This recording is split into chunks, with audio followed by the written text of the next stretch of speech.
그 아까 이제 그 검찰의 그 몰수 보존 이야기를 하셨는데 네. 검찰이 올 2월 16일에 그 윤석열 대통령의 부친 집이었던 김만배 씨 누나가 명의로 샀던 연희동 예, 자택. 바로 그 연희동 자택을 네. 몰수 보존했습니다. 그러니까 이 몰수 보존이라고 하는 게 뭡니까 이게?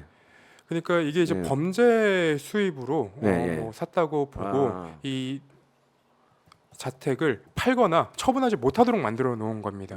그 동결해냈다고 이제 얘기하기도 하는데 예, 예, 이 자택에 대해서 그러면 그 몰수 보전을 왜 했냐? 왜냐하면 예, 이 명의가 김만배 씨 누나의 명의이고 그리고 김만배 씨 누나 같은 경우에는 실제로 지금 수사를 받고 있는 것도 아니잖아요. 뭐 기소가 된 것도 아니고 그렇죠. 그러면 이 김만배 씨 누나의 자택을 몰수 보전할 근거가 어딨냐라고 이제 저희가 질문을 했었는데 어.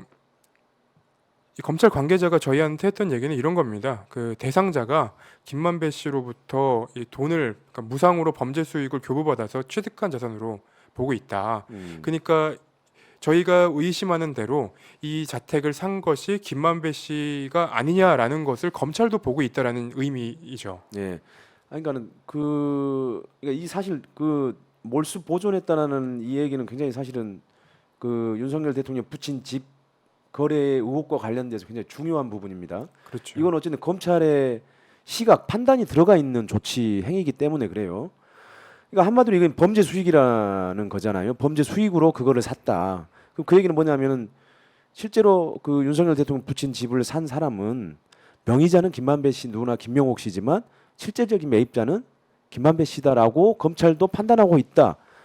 요거잖아요. 그죠? 그렇습니다. 예. 그 애초에 그 2월 16일에 이 집이 이제 몰수 보전된 상황에 그러니까 됐을 때도 언론에서는 왜 김만배 씨의 누나 소유 집을 몰수 보전하냐 이런 의혹이 제기가 됐었거든요. 예, 예, 예. 근데 사실상 명의는 이제 김만배 씨 누나의 명의이지만 이 집을 실제로 매입한 그 자금의 출처는 검찰이 이제 이 계좌를 들여다봤을 때 혹은 이 거래됐던 정황들이나 수사를 했을 때그 주변 사람들을 수사를 조사를 했을 때 이 돈의 출처는 결국은 김만배 씨 아니냐 그리고 이 집을 소유하고 있는 것도 사실상은 김만배 씨 아니냐 이런 이제 얘기를 하고 음. 있는 거죠. 그러니까 어쨌든 뭐 그 검찰 수사 기록에도 김만배 씨가 그 부친 윤석열 대통령 부친의 집값만큼 누나에게 돈을 줬다라고 하는 얘기가 들어 있다고 하니 그것과도 사실은 연결해 보면 검찰은 일관되게 윤석열 대통령 부친의 집의 실질적인 매입자는 김만배 씨고 김만배 씨가 대장동 사업으로 번 돈이 그 부친 집을 매입하는 데 들어갔다.